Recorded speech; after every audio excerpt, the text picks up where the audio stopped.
Welcome to The Kid is in School, where we talk about whatever we want, since our kid is not here to interrupt us. But we don't have a lot of time before the bell rings, so let's get right into it. Boy, oh boy, do I want to talk about something with you today. Okay, what would that be? You seem very happy and excited. I'm overly amused at my own joke. I wanted to talk to you about genderizing kids' toys and clothes because it was different for us growing up than it is for our kid now. First of all, that sounds like a pro wrestler from the early 90s. Gender rising. Genderized. Is this meat genderized? I can taste it.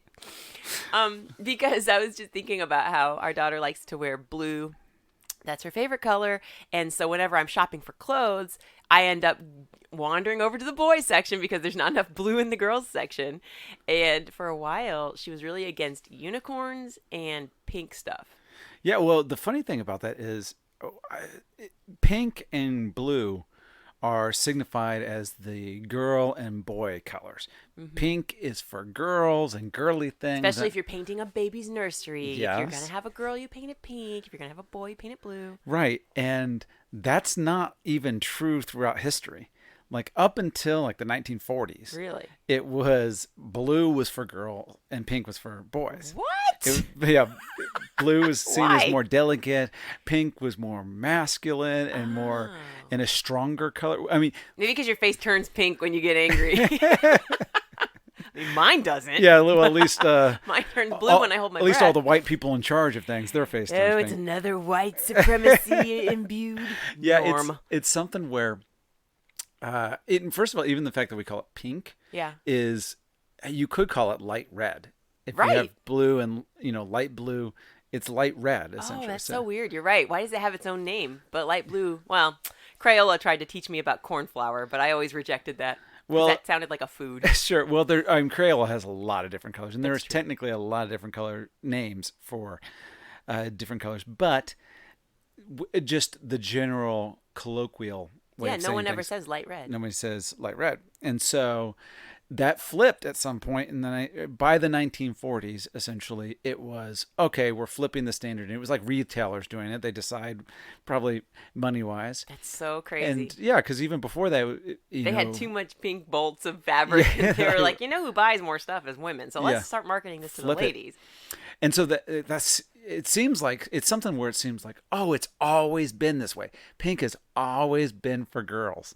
But it's not true. Like within my parents' lifetime, even though I have older parents, I came along later in their life, they were born before it was completely standardized that pink was for girls. Yeah, and now I'm wondering, that means if you saw pictures of them in their youth, if they were in color, I don't know if they were, you might be surprised by the color clothes they were wearing. Mm-hmm. But also I wonder if it's flipped, because if you see very ancient pictures of kids, white is a common color that kids are wearing, but adults are wearing brown or black. Mm-hmm. So, I just wonder if even the notion of such vibrant colors as pink and blue for children, we're like, why do you want to show off these kids? Maybe. I don't know. Well, that's the thing. And then in the 1980s, guys tried to flip it back to pink, where they're wearing a pink polo shirt with the great. Collar popped. And then in the 90s, we had neon green everything. I didn't wear a lot of pink or blue as a kid. I wore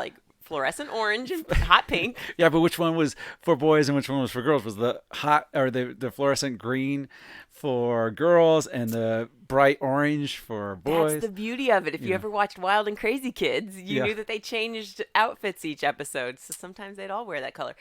We had hypercolor shirts. I never got to own one, but did you ever have that t-shirt that you could breathe your hot breath on it would change the color? I never had one of those. It seems so cool. I don't know what the point is though. You take them to a swimming pool maybe and you'd watch them change color? I never had one. I don't even really remember them, but you're saying it's kind of like the mood rings, and they had more than just mood rings. They had paper that you could do that to. Well, it was temperature sensitive fabric, I guess. Someone figured out how to make it, and it just, I don't know, some other gimmick that made kids want to pester their parents to buy them something. Yeah. I feel like we are the marketed generation where we watch a commercial and suddenly that would be our identity. Yeah.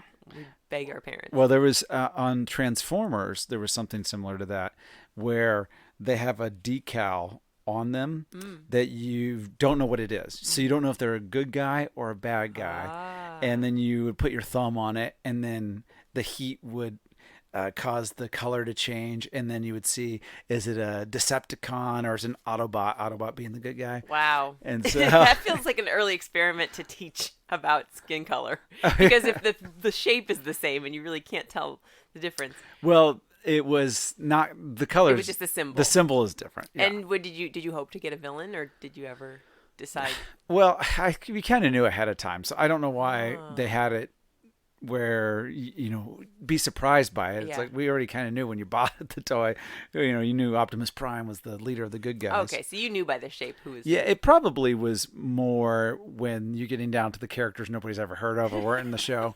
Like, what is this guy? Again, that's why they created it. They're like, these are hard to move. Nobody cares about these. I had a Transformer that was tiny. It was really small compared to the other ones, but it was a UFO.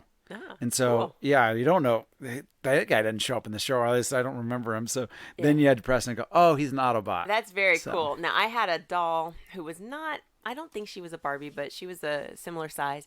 And her hair would change hot pink either in the sun. Yeah, it was like a sun temperature thing. But you could also use it with your breath. So I would put her ponytail in my mouth and try to breathe on it. But the flavor was awful. It didn't just taste like nylon Barbie hair. It tasted like chemicals. Probably had hairspray in it. Yeah, something. And so, it was novel. It was cute, but it was, underwhelming as a kid to have it left a bad taste in my mouth, if you will. Literally. Yes. So and some of these are considered boy toys and girl toys. That's part of like the gender thing too. Definitely. That there's boy toys and girl toys. But what's surprising about that is even in that, what is masculine and feminine has changed over the years a little bit. Whereas dolls were always considered girl toys up until like the 1960s or late 60s, early 70s when G.I. Joe comes out. Mm-hmm. And they are like the full-size Barbie size. I remember those. Yeah, and so they were basically like, we can sell dolls. I remember those from the 60s. Yes. No, I remember those. Yeah, well, the ones I had were the later versions that were the tiny, small ones that were made out of plastic, just hard plastic, with lots of articulation. But the ones that they came out with in the Vietnam era, really, is the one with the kung fu grip. But and he had felt hair. Yes, little flocking, little like fuzz. Yeah, a little fuzz hair that felt like that. And so, and you could change his outfit. So you got outfits for him. Yeah. You got different accessories, cars, just like Barbie had. Right. And the point being, every kid has an imagination. So we want to play out real life scenarios. Like, to me, it seems so silly. One, that doll play would not be encouraged among all kids, because you're just essentially letting them create plays, in my opinion.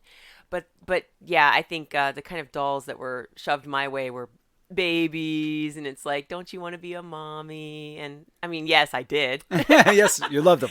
I was raised by a single mom, and she was my hero, so I was like, yeah, I want to be just like her. And I was, couldn't wait to have some little kid to take care of in my mind. But nobody ever said, here's a doll that fights in a war.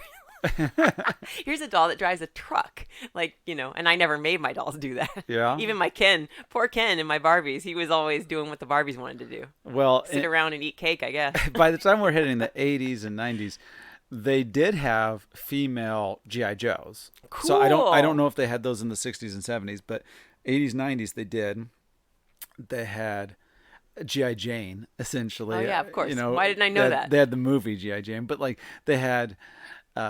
Scarlet was one of the girls on G.I. Joe, and one of the bad girls was the Baroness. And cool so, name. Yeah, they would fight, and they were part of the whole team, and they didn't go, oh, it's a girl. They didn't point it out. I think they were just trying to get possibly a few girls to play with the toys too. Interesting. Now that you say the Baroness, I think about cartoon villains that were women and how their voices are always a lower register. So what are you trying to say? They have more masculine side, and that's why they're more authoritative. And can you not be authoritative with a kid voice. Hey, you guys, Ariel, I want to get you. Ariel, I want to give you human legs. Yeah. You can't get more masculine, quote unquote, than He-Man during True. the 80s. It's literally his name. He turns from Prince Adam, who is wearing he's wearing tights. It's very white tights and I believe a skin tight purple shirt. Yes, which, by the way, even talking about clothing, like in the Middle Ages, if you were going to be like the most masculine man in the Middle Ages, rich and powerful, you were wearing tights and frills and lacy things, and you had a bob haircut. Like the hair was a nice little shag. You had a little nice beret on top. Now, I don't... Superman had tights too. So when sorry to cut you off, but when superheroes were brought about in comics, was that unusual in your mind? Well, that might be a different reason that they have quote unquote tights. I think what they're probably trying to do is show off physique. And so, but they have to keep them covered. They can't just be naked or in their underwear. So they put this tights or some sort of material over them that highlights how muscular they are. Right, but you're talking about like Middle Ages or something when page boy haircuts were a thing. Yes, very much so. And that's what Prince Adam looked like in He-Man. And then he turned in, he got the power from his sword. And he essentially went naked. He did. He got naked. You see his bare chest. He's wearing a loincloth. He gets much more barbarian, really. Yes. But then they had another show, and I'm blanking on her name right now. She-Ra. Yeah, She-Ra. So there's She-Ra too. So that they came out with. She was his sister, right? Yes, and they tried to make it essentially He-Man for girls, and that one did not take off as much because for whatever reason, maybe it's hard to translate He-Man over to little girls into the 1980s. She-Woman didn't have the same ring to it. Even the name He-Man is so, oh my goodness, they're like beating you over the head with it. Masculinity. Yes, well, that's the funny thing too, is like in toys, what gets exaggerated about female and male features. So like Barbie, for a lot of years, she was very large chested, very tiny waist, very tall, long legs, but they can CGI. Like me. Yes, it's just like you. They modeled her after just what I would grow up to be. It's very uncanny. Yeah, well, you really love Barbies, and so, but they've done representations of that in real life, like not with humans, but like if this was what a real person looked like proportionally, it doesn't work. Like humans don't fit that proportion, right? But starting with the heels that were like her feet were never flat. Yes. They were always pointed. Do you remember that? Yeah, that she's always on her toes. She would just fall over. Yeah, and so, but the same is true of like superheroes. So the muscle structure of them is so. Their body is so muscle bound that they couldn't actually exist in real life. Like you look at them as these bodybuilders now that are on testosterone, steroids, insulin. They're doing all these things to manipulate their genetics. Right. Those are closer to the body types of what would be in a superhero comic. That's what I'm picturing, when you're talking. But even then, it's like their waists aren't quite small enough for what would be in a comic. So you have to have like the muscle bound, but you have to have a waist that's not realistic to hold your organs type of thing. So there's all of those things. So even that, it's like, that's not even a real representation of masculine or a real representation of feminine. Like that's not what people look like. True. And I didn't really want realism in my cartoons necessarily. I grew up watching Garfield, where everybody's eyeballs were two balloons. So it's okay that there was some slight exaggeration. I guess what I resent in hindsight, though, is what could I have gotten into if there weren't so many rules around it? Like if Target wasn't divided into different aisles where all the girls would go to one aisle and boys would go to the other. Because as we're pretty flexible with whatever our kid's interested in, we throw it her way. And so she wanted cars and trains, and she idolizes you, so she's into wrestling. Or she just loves to be active, and she really likes the way they like wrestle. She says to me, she's like, "Mom, let's wrestle." And I was like, I don't think so. So I'm a very sedentary person. You don't want to do it. But that's the thing too, like when I was a kid watching wrestling, it was just boys essentially. And they had some women's wrestling, but it was, it was always very, like, it hadn't been sexualized the way was when I was a teenager. Because they did that in the WWE, where it was essentially they were hiring female models to go in and sort of do wrestling. Right, but when you were a kid, it was wasn't more that. broad characters. They didn't even have women's wrestling really when I was kid watching. It had been kind of died off a little bit. So they had stuff all in the decades leading up to that, but that was always a novelty. So, and the women involved in wrestling were managers or wives of the wrestlers. Yes, as characters. Yes, as characters that I saw. And so there was a whole female wrestling thing that was from the 50s. There's a Moolah who had these female wrestlers, but they were a novelty the same way that Little People wrestlers would be, or giant wrestlers. So they're not the main draw. They're kind of like the opening act. It could be opening act or a special attraction. Okay. So they weren't going to be there every week. It was kind of like, oh, this week is something different. And then the they TV move show on. Glow was about women wrestling in the 80s, and it was similar. It was hard to generate interest in them. Yes, and they were, even Glow got canceled. A show about, the irony of it all. And so, but I liked it. It was a good show. Yeah, but now our daughter can watch female wrestling that is on par, or a lot of times better than the male wrestlers. Mm-hmm. You know, yeah, it's they've really invested into. Yeah. I think it just depends largely on what the character, what to me, like the drama behind it. So what is the persona of the wrestler themselves? Like there's one male wrestler who is hard for me to watch because his whole vibe is I'm a creepy guy that has a creepy children's program. Oh yeah. You know that one? Bray Wyatt, yeah. Yes. So anyway, him I'm not rooting for. But wait, I'm going to mess her name up. Asuka? Yeah. Okay. Asuka. And then Snoop Dogg's niece. Sorry to associate her by some other man, but what's her name? She's also in the Star. Yeah, I'm blanking on her name, but she's also Star Wars show. Yes, she's Mandalorian. In the Mandalorian, but she goes by something else now. She's not in WWE anymore. Oh, wow. But there's Charlotte Flair, Charlotte Flair, of course. Daughter. And...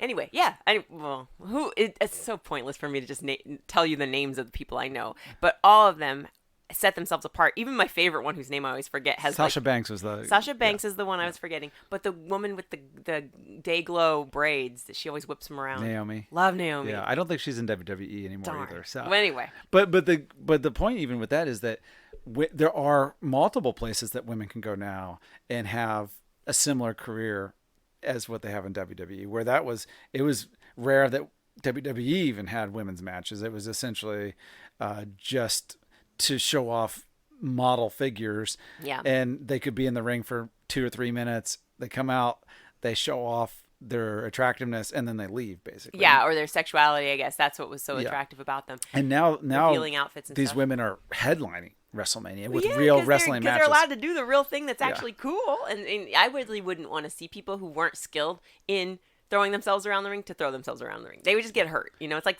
having kids come out and try to do real wrestling moves. Everybody would cringe. They'd be like, it looks bad. Break your neck. It looks bad too. Like when people that aren't good at this go out, it's like, oh, why are we even watching this? It just doesn't. It's not real. Right. So they took it more seriously. It's kind of funny to call wrestling not real. Like that's the not real wrestling. Yeah, the legitimate version, the art form, if you will. Mm-hmm. Well, if anybody wants to hear more on this, there's an episode of your old podcast called Rebooking the Territory that you and I recorded. You had me as a guest, and we really did a deep dive into women in history of wrestling. I don't know. Can people still find that or not? I believe you could probably just YouTube it. Yeah, I think there's... Sometimes you have a guest on your podcast to promote their podcast, but you're just promoting your other podcast on your own. Yes, I started this podcast to promote my other podcast. If you guys want to hear more of us talking exactly how we do now. No, it's a great deep dive into the history of that. Yeah. So there was wrestling. The women of wrestling that I knew is Cyndi Lauper. Like I would watch her on MTV and she'd have Lou Albano in her videos. So in other words, for me, I was shown like a femininity of like makeup, care about fashion. I mean, I even told you on a previous episode, I had a game called Mall Madness where you built a shopping mall as if that it wasn't for engineers. It was for kids who wanted to learn how to shop. What was masculinity to you? I mean, you don't have to say how it was like fed to you, but what was your idea of what was masculine? Because you had a dad in the house that was a mild-mannered guy. He was a muscled man. Yeah, I don't know that I would call things masculine and feminine the way that I grew up. Mm-hmm. I would say there was maybe things that were male and female, ish, but there wasn't even a big emphasis.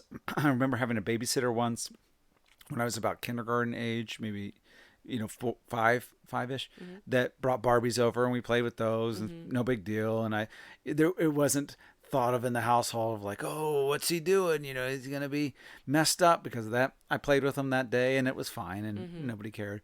But my dad and my mom also, but they kind of let me decide what I got into. So I'm a big basketball fan, but I got into that on my own. And I had brothers that were playing, and they're much older than me, but they were playing in the driveway. My dad was playing with them, but by the time I got around, he wasn't a young man anymore. So, I'm 15 years old. He's in his late 50s. And so he wasn't out there. He'd go out there and shoot horse with me, but he wasn't playing basketball. So I think maybe if my dad had been younger, he would be taking me out to play baseball and football and basketball. Instead, I was kind of left on my own to find that. Yeah, what do you like, son? And I'll sit and watch you from this lounge chair. But I was also, because of that, I went into my imagination because my siblings were not around. I imagined a lot. So I played with Ninja Turtles. I played with He-Man. I played with G.I. Joes, Indiana Jones stuff. I'm making up these worlds myself. Well, I guess I'm asking, who were your icons of masculinity? You mentioning Indiana Jones. I know for sure you later as a teen would watch movies with Stallone and Schwarzenegger. Yeah. But for me, because you're talking about athleticism, I didn't have that around much, like to see a bunch of athletic guys in my neighborhood or even in my life. So I think a mustache would be masculine to me. I remember in Girl Scouts, the dads. PI. The dads. Yes, definitely Magnum PI was like a total man. Lots of hairy hair. chest, short shorts, not like a muscular quad. So yeah, that would be masculinity to me. Was more about your suaveness and your emotional control, I think, but it was less about like muscle man and an action hero. Yeah, I guess even at home, it probably would be a male or masculine would be a provider. So having the job, but even, when I was in junior high, my mom got a job and so she was working as well. So it wasn't ever this, because sometimes I think we see in media from that time that women had their place, and it's like, well, that wasn't really taught in my household. That a woman had her place and it was in the kitchen, and it's like, no, because Baby Boom came out around that time. Oh, did it? I have to mention Baby Boom every episode. Yes, I still don't know the plot to that. Well, that was a woman. Diane Keaton played a woman who was a corporate executive, and she did not stay in the house. She was actually not domestic, but. Was your mom the nurturer primarily, or did your dad also nurture? Yes. He seems to be a very nurturing man. I would say no. He's softened in his elderly years. Yes, maybe. But he's so patient. He's a good listener. Yeah. Well, I guess that happens when you're in your 80s. He's encouraging. Yeah. Okay, fine. So the mom was a nurturer. That's so funny because in my house, like my mom raised us, she was the nurturer, but also the provider. So for me, there was just no question that when I grew up, I would be having some kind of job, and I just had to figure out what that was going to be. So it's so funny to me, the idea of if you're raised by somebody who doesn't have a job, who is the primary caregiver, what are your ideas of money forming? Or is it that you have to ask someone else for money? Or, women handled a lot of women who are like stay-at-home moms would do the banking. So they would go to the bank and, it's not like they wouldn't know money, but they wouldn't be earning it. So they wouldn't be necessarily deciding how much is spent. And there would be like an accountability checking in with the provider of how much can we spend. Which kind of goes on in our household, let's be honest, because I can't be bothered with spreadsheets. So I usually ask you, is this within the budget? And you're like, yeah. Yeah, no, but you'll buy it anyway. You say no. Yeah, you're going to do it anyway. It's not. Well, then, I fudge it. I'm like, well, you know what? I'm going to make it work. Yeah. Well, yeah, you're thinking back, I'm sure times have changed on a lot of this stuff. But there were toys and archetypes in film that I would gravitate to, or that a majority of boys would gravitate to. Toy guns and movies that had Schwarzenegger or Terminator, robots, Transformers, those type of things that more boys gravitated to, and girls gravitated more to My Little Pony. And yeah, for some reason. I don't know why. I had a My Little Pony. I didn't care about it as much. I was definitely into Barbies and Cabbage Patch Dolls, though. But even on the later side, it started to transform to, like, when the Nickelodeon toys came out, those were more gender neutral. So it was, hey, it's slime and gack and, that kind of stuff. It had TV-based board games like Wheel of Fortune and Jeopardy and Double Dare. Yes.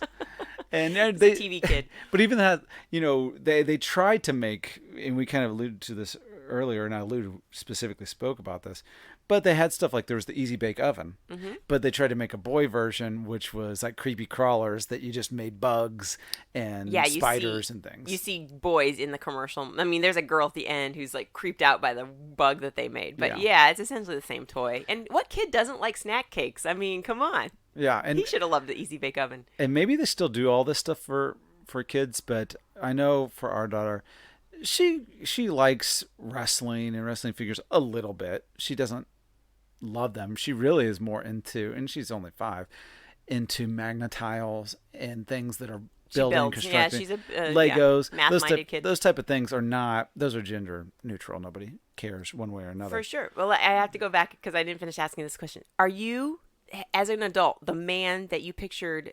do you match the masculine archetypes that you grew up looking at? Do you feel like you fit that mold? Because I don't feel like I fit the women molds I was looking up to. Women had long hair. I mean, I'm certainly feminine, but I love to wear like t-shirt and jeans and no makeup. I can't be bothered with it. No high heels ever. You know what I mean? So unless it's for television, then I like to get dolled up, or if it's for a fancy event. But yeah. No, I don't. I wanted to look like the guys in the movies or in the wrestling ring. Now, I happen to come up in a time where Schwarzenegger and Stallone, like you mentioned, and Hulk Hogan and the Ultimate Warrior, all of these guys were on television, and they were real life superhero looking guys. Huge muscles, yes. Right.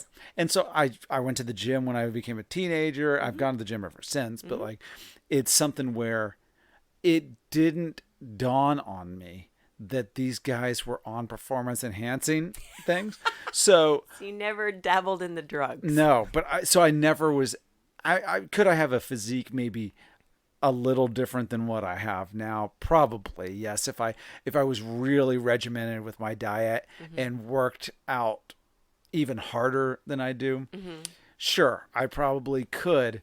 Instead of deadlifting 400 pounds, I could deadlift 600 pounds or something. I want you to get that Marvel call from Marvel Comic Universe so that you can have a reason to get a personal trainer one day. Just for fun. Just that's to see the thing. What happens. If I was in a Marvel project right now, as we've seen other actors do, DC, Marvel, they go from being out of shape to being extremely cut and large muscles. Or even moderately healthy to extremely cut with large muscles. Yes. And they act like it's just from doing 2 workouts a day and being regimented on their food. And part of that is true, but they are on stuff. And that's the thing. They're getting a little assistance. Yes, nobody's honest about those things, is that there is definitely assistance. And so I wouldn't be. Do I look like what I thought I could look like when I started going to the gym? No. Like even when I was at the height of my best shape ever type of thing. Which is probably somewhere around college or out of college when I was playing basketball hours every day. Yeah. I was in the gym lifting. I was also running. I was probably at that peak. I never was muscle bound. I had muscle tone. Yeah. You look like a swimmer. Yeah, but more Michael Phelps type body type. But your clothing is more, it's like expressive of your personality. You wear bright colors. You like a lot of graphic tees and things. And you're really good at color coordinating, I notice. But that doesn't remind me of anybody we saw growing up. I mean, closest would be Seinfeld, I guess, because he wore jeans and shirts. So I just think that it's really cool how you have your own version of masculinity, or even, who you are, personality and style. Let's put it that way. And I have my own style that I still feel like is morphing. Like I always think there's how you said, like, if if you had a personal trainer or whatever, you could be a different look. I feel like if I had a stylist, I would find my secret style that I love to wear. But in my mind, the thing I want to own is just all white, free flowing shirt and pants. And so because I saw a yoga instructor wear that in college, and I was like, look I like want you're that in karate class or a mental institution. Yeah. Just constantly in my pajamas is like, because to me it represents like I'm so chill. I've got nowhere to be. I just like that. But I'll never do it. I'll never invest in white clothes, first of all, because I stain everything. Well, I think my personal style comes out in different ways. One is on stage, kind of more of what you were saying, like. But then there's also like when I'm not on stage, when I'm at home or I go into the gym, and I just look like a pile of laundry. But not a bad pile. You're wearing neon green right now. I know you're in your casual clothes, but you got some colors. This is my gym outfit. Yeah. So anyway, and the thing is, I think my personal style on stage, as anyone that can Google me right now, Comedian Luke, you will see what I look like on stage. And there's a lot of, occasionally trolls come out of the woodwork and are like, oh, look at this guy. And this happens live sometimes too. People will see me on stage and they think like, oh, he's a weak little nerdy guy that isn't tough because he's got them bright glasses, and I'll be able, I think that makes him weak or nerdy or feminine or whatever they want to make it. And then some people act that way in real life, and then they will come up to me to start to say something to me. And sometimes they start to say it, and then they realize I'm much larger than they think I am. Because I'm 6'2", 225, and I've been in fights. I enjoyed in college even wrestling. Fight Club? Yeah, Fight Club. Well, you're not supposed to talk about that. Right, yeah. I don't know what you're talking about. I have no recollection of that syndrome. And so when they get up to me, there was one guy that was very drunk one night, and he had been heckling, and his whole family had been heckling. The grandma in the wheelchair was heckling. And so I had ripped them all. Like I put them all down. Like I was like, if this is the way the show's going, I'm taking you out. It's firing line for you guys. And so he came up to Trey, be like, hey man, you're lucky you're funny because I was about to do something. And as he got closer, he realized I was larger than him, and it kind of trailed off. And I go, oh, that would have been interesting had you done that. Yeah. That would have been like. It would have been kind of fun if you had done that, because I would have had to put you down. And he goes, oh yeah. And then he bought an album. And then it's like, okay. Reminds me of Shooter McGavin. Good for Happy Gilmore. Oh my God. As he looks up at the man in front of him. He's huge. Yeah. Well, that's cool. That's never happened to me, but no one hasn't wanted to fight me. No one has wanted to fight me since 5th grade. Yeah. Someone challenged me, and I said, come up here and fight me if you can reach me. I was on some kind of jungle gym, and they were like, come down here and fight me. And I was like, come up here and fight me. Yeah. Never happened. Never happened. No. She got bored and went away. She couldn't climb, and you weren't getting down. So, yeah. Well, I was willing to fight up there. Yeah. And that's the thing. But stuff changes. And so you look at like Twisted Sister in the 80s, where they're doing the gender bending type of things, where makeup and the crazy hair. Mm-hmm. But Dee Snider was a tough guy. And so he would get in fights with people. And just because he was dressed in spandex and makeup didn't mean that he wasn't tough. And I don't know. The look wasn't tough, though. Like, the look was fright night. The look was fearful to me. Yeah. Because women didn't even wear makeup that way. It was more like the killer in Silence of the Lambs. Buffalo Bill. But today young ladies, and I mean, I don't know who loves BTS, but everybody seems to love BTS. I don't know what the average fan looks like of BTS, because I see, women of color my age that are like fangirling over them on Twitter. But you would say they have fan-womaning. They have classically soft, delicate features. So, and I loved Ralph Macchio in Karate Kid when he didn't look like Bruce Willis or whoever he didn't look like Sylvester Stallone. He looked younger than he probably was. And he didn't have like a hard jawline or a deep voice. So I think there is an element of gentleness that women are attracted to. You could say femininity if you want, but just like their version of masculinity is not this hard, crusty, tough guy. Yeah. Look at BTS. Yes. Well, that's the thing. I do think that what men think looks good for a man, and we're just talking about, straight, typical, Midwestern, Southern dude, whatever they think a man is supposed to look like, and they think that would be attractive to a woman, is not necessarily what the average woman would find attractive. And I think the reverse is true too, where what women find as, oh, that's such a beautiful woman, and that's what guys would like, doesn't necessarily translate to what guys would like. Well, yeah, let me put this theory to the test. So I would say to be beautiful, I would need fake eyelashes, high heels, spandex to like hold in my soft parts.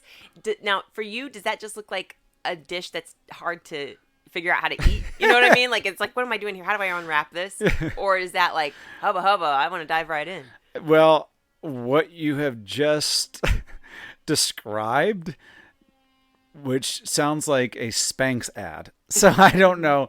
I would say I'll just do celebrities. For example, using the Schwarzenegger thing. Like Schwarzenegger, I think, is what a lot of guys were like, yeah, that's what a man is. But he wasn't in the romance movies and the romantic comedies. That was always somebody that looked like Billy Crystal or just you roll your eyes. You're not wrong, but Steve Guttenberg. Mostly Billy Crystal was cast because he's charming and funny. He's not like Corbett. What's that guy's name? Corbett somebody. The guy from Sex and the City. Corbin Burnson? No. Yeah, Corbin Burnson. Is that right? Matthew McConaughey. Like, tell me real guys that were cast in multiple rom-coms, not just Billy Crystal. He was also cast in Princess Bride as a troll, you know? He's a comedian. Okay, you're true. That was the first one that came to mind. But who women find attractive probably be like Brad Pitt or... what's Keanu Reeves maybe? Yeah. Who's another guy that would be? Oh, Richard Gere. Although Keanu Reeves is an action star now, so you can't really count him. But Richard Gere is a perfect example. Yeah, but I don't think there's a lot of guys going, I'm trying to look like Keanu Reeves, even though he's in a bunch of they love his movies, they like what he's doing, but it's not like they're going, oh, I need to look like Keanu Reeves because they don't have any hair. Yeah, bald dudes. So yeah, there's now for women. I think women probably think that other women or that men would find Julia Roberts. I already know. It's always Julia Roberts. Julia I hear Roberts. Julia Roberts from women all of the time throughout my life. Because she's gorgeous, and men think she's gorgeous too. No, you that is happen incorrect. To not I've like never Julia. once in my life heard a man go, you know who's really, this is my dream girl is Julia Roberts. Why not? And you can she see them in the movies hair, that she does. A lovely laugh. It's because she's a lot of percent. She's not ugly. I'm not trying to say like she's an ugly not. woman, Not but that even close. But to that ugly. is not. Men are not flocking to Julia Roberts movies. They I don't know why. What? Because she doesn't. She has a nudity clause, and she won't show you the tatas. Probably. That's probably part of it. Yeah. So anyway, I mean, Pamela Anderson had movies in the '90s to tell you what guys were probably going to go see. I know. I couldn't name one of them. But all of this is changing over time too. Like, and we even see it like in the gender reveal parties. Like, oh my gosh, we did not have gender reveal parties growing up. No, I did. We didn't. Like when I first started hearing about it, none of the adults in my life I was would like, invite me to a gender reveal What do you mean party. gender reveal party? You mean like baby shower? They're like, no, that's a separate thing. Right. There's the baby shower, and then we're doing a gender reveal party, and people are getting. silly. I think it's just ways for people to get more gifts. Like, and eat cake. They're gonna have conception day. They always want to. At some point, they're going to be sweets. adding cake and more gifts, and there's gonna be the first trimester party, the second trimester party, and so it's not something that I am used to, but it is funny to see that they exist now because there's so many fails. Oh, it just no. seems That's like the only time you hear about them. I know, burning down an Arizona forest, Right. or a plane crashing that had too much weight on it. Can you even believe it? Car exploding, somebody getting hit in the crotch with the rocket that they decided Some exploding rocket. Yes. And then when they're not boring, they're revealed on Instagram. They're not even all that interesting. It's a brief moment in time, and then the couple hugs. In fact, I saw one. There's I wish I knew his name, but there's an Instagrammer who just takes other people's videos and then it cuts to his face looking at it with judgment. Yeah. I think he's so funny. So anyway, he shows a couple where they pop a balloon and the confetti looks white and the whole room is filled with like silver and champagne colors. So it's like they're celebrating, they're hugging, and it cuts to his face going, okay, so what? So what'd you decide? Yeah. And it wasn't a social commentary on how gender is a construct. It was just like, we're not into your little party, guys. And the closest thing I had to a gender reveal as a kid was there was a toy called Magic Nursery Baby. Okay. The doll had a doll face. The boys and the girls had the same face, but underneath a shower cap was long hair or short hair, indicating if it was a boy or a girl. Long hair was the girl. And I think there was a special paper packet that would say it's a girl or it's a boy in plastic, and the paper would dissolve in water. So you would let it slowly reveal itself. I guess it was like rice paper or something. I don't know. Luckily, I didn't try to eat that, but I didn't put that in my mouth to taste it. So, yeah, that was like the closest that we had to like a gender thing. Yeah, well, that is a gender reveal. Yeah, but found out, and it was like, oh, I have a boy. You could also just pull off the shower cap and find out. Which, by the way, this is not that interesting of a surprise. It's a 50-50 proposition here. Mm-hmm. This is before there was a spectrum. There was one or the other. So that, and even so, like even before it's never been binary. So like you could grow up and it's like it's a girl. Okay, let's get her a bunch of dolls. And it's like actually she's a tomboy and she doesn't want any of those. Yeah. So it's like who cares? Well, yeah, but just in the reveal. So I think we should have a game where we just add more things to the reveal parties. It's not just a gender reveal party. It's, are we having a dog? Are we having a baby? Yeah. Is it a boy? Is it a girl? How long will this marriage last? Just bring a magic 8-ball to your gender reveal party. Oh, that would be perfect. Are we going to last? Try again. Yeah, try again later. I would try immediately. They'd say try again later and I'd be shaking it immediately. Thanks for joining us today. If you had a great time, let us know on social. Follow Kid is in School on Twitter and The Kid is in School on Instagram. Subscribe so you don't miss our next episode. Be sure to throw us one of those 5-star ratings and share with your friends.